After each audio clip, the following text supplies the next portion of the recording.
এই প্রথম আমার যে প্রডিউসার বুড়িগঙ্গা টকিজের যিনি চেয়ারম্যান, একটু একটু দেখি আমরা তাকে। সে নিজের টিকিট কেটে আমাকে সিনেমা দেখিয়েছে।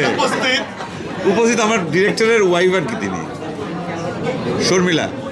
ও আমাকে আজকে প্রথম শোটা দেখালো বনলতা এক্সপ্রেসের। টিকিট আমরা পেতাম না আসলে, কোথাও নাই, টিকিট নাই আসলে, সত্যি কথা। এবং কালকে রাত থেকেই সার্ভার ডাউন। আমার ছেলে অনেক রাত পর্যন্ত চেষ্টা করেছে। আসলে সবাই মিলে একসাথে তো আমরা দেখতেই চাই, কিন্তু এতগুলো টিকিট ম্যানেজ করাটাই খুব কঠিন কাজ। তো তারপরেও মানে খুব ভালো লাগছে যে অ্যাটলিস্ট আমরা কয়েকজন আর কি খুবই প্রিভিলেজ যে আমরা প্রথম শোটা আমরা দেখতে পেলাম, এবং সেটা একদম ফুল অফ, মানে কি বলবো, হল অডিয়েন্স ভর্তি, এবং তাদের প্রত্যেকটা মিনিটে তাদের এক্সপ্রেশনগুলো মানে নিজের চোখে দেখা এবং তাদের ইমোশনগুলো ধরতে পারছিলাম। এটা খুব ভালো লাগলো, খুব ভালো লাগলো।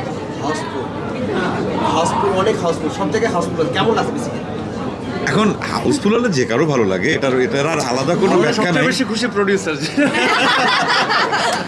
না, আমরা প্রোডিউসাররা খুশি, তা যে কারণে দর্শকের ভালো লাগে, এই যে দর্শকের মধ্যে যে ভালো লাগার মানে যে উচ্ছ্বাসটা দেখলাম, এটাই আমাদের ভালো লাগে। বেসিক্যালি আমরা এটাই আসলে চেয়েছি যে একটা কাজ আমরা করব, দর্শকের কাছে ভালো লাগবে, তাদের আনন্দ, তাদের ইমোশন, তাদের আবেগগুলো আমরা দেখব, ব্যাস। এবং এটা মনে হলো এটা, এবং এটাই যদি সার্বিক চিত্র হয়। আজকে তো প্রথম দিন আরও যাবে, আরও অনেকগুলো সিনেমা এই ঈদে রিলিজ হয়েছে, অনেক ভালো ভালো সিনেমা। দর্শকরা যাবেন, সব সিনেমা দেখবেন। প্রত্যেকটা সিনেমার জন্য আমাদের টিমের পক্ষ থেকে আমরা শুভকামনা জানাই, এবং সবগুলো সিনেমায় দর্শকরা এসে দেখুন, এটা চাই। আপনার সাথে যারা দর্শকরা ছিল তাদের মেন্টালিটি কেমন মনে হয় এই সিনেমাটা দেখে? বুঝি নাই আবার। আপনার সাথে যারা দর্শকরা ছিল এই সিনেমাটা দেখার পর কি বললেন মনে হয়? তারপরে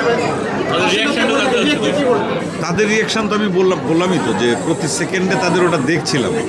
দুর্দান্ত, তারা পুরো জার্নিটা আর কি এই গল্পের সাথে কানেক্ট করছে মানে তাদের ভালো লাগা, এবং যে জায়গাগুলোতে ইমোশনাল যে মোমেন্টগুলো আছে সেখানে একদম পিনপতন নীরবতা।